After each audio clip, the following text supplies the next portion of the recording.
FAST, AVOD, whatever you want to call it, is a part of a portfolio. It's part of a suite of services. And in particular, when you're talking to advertisers, you're offering all of them usually. I mean, I imagine the number of deals that bundle Tubi and the NFL on Fox together are substantial, right?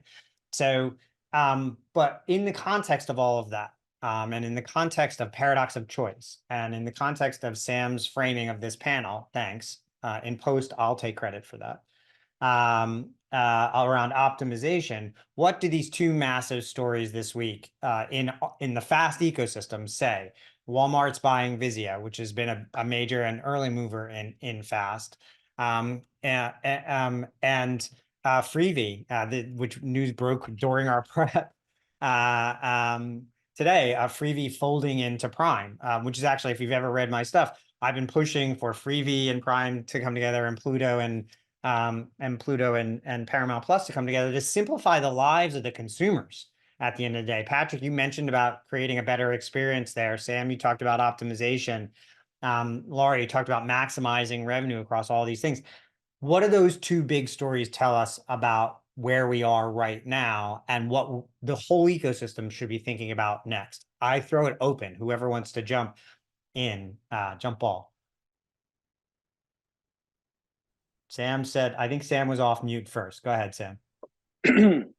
I think the interesting thing about both of those stories for me is that it demonstrates a shift and an addressable audience that is clearly yearning for a more comprehensive experience, right? I think all of us have said that in a slightly different way.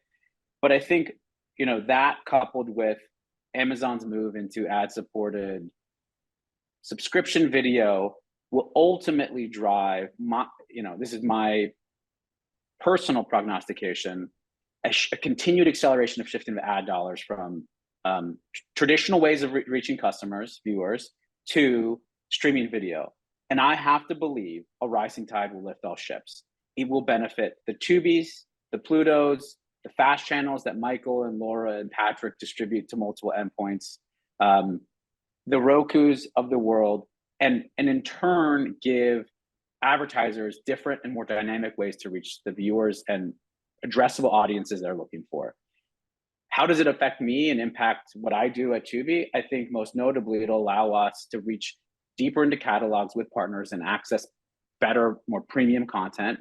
It'll also cause distributors to think about how they window content differently. Laura kind of touched on this previously, which is at Tubi, we have over 455 content partners that bring 240,000 hours of movies and TV series to the service. And what we've been thinking about over the last 6 months is, what is the optimal content mix? Where are we seeing the highest level of engagement?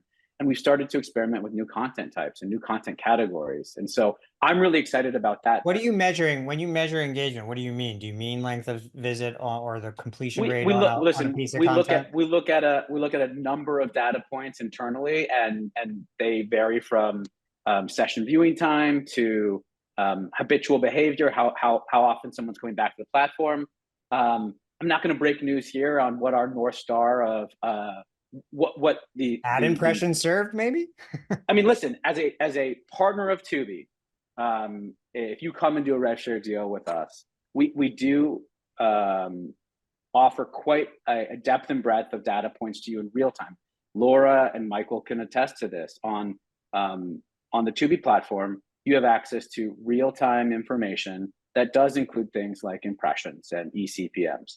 Ultimately, we believe that transparency with the content provider who is taking a risk in availing their content will benefit both them, the platform, and the consumer when they think about coming to Tubi and engaging with content. But I'd be curious to hear what Laura, Michael, and Patrick think is the most important or paramount data point in tracking engagement or viewership. Yeah, because they're on the other side of it. Yeah, that is, as an IP owner, Laura, what's your take on how do you measure success? I think that's where, in this age of optimization theme, we're going to run with, right? We as a partner can be the biggest advocate and the best advocate for our properties, right? We've been speaking to the Price is Right customer for 50 years. And so that's where, when we're given the tools to understand if the methods that we're using, the hundreds of millions of Facebook impressions that we can do for free, right? Just with a post. There's also targeted marketing things we can do with a spend. I think my head of marketing was on here from my last gig. There's a whole process that we could do where we were a true strategic partner with the platform because we drove value that we could see in real time. So with Sam, I can actually track the marketing spend in real time with the spend happening on Facebook, driving into Tubi, and I can make sure my ROI is positive. I'm maximizing that. I know they're going to sell out ads. So that is actually a model for success for us in that optimization model that we can control. And we can do it the best because we know the IP, we make it.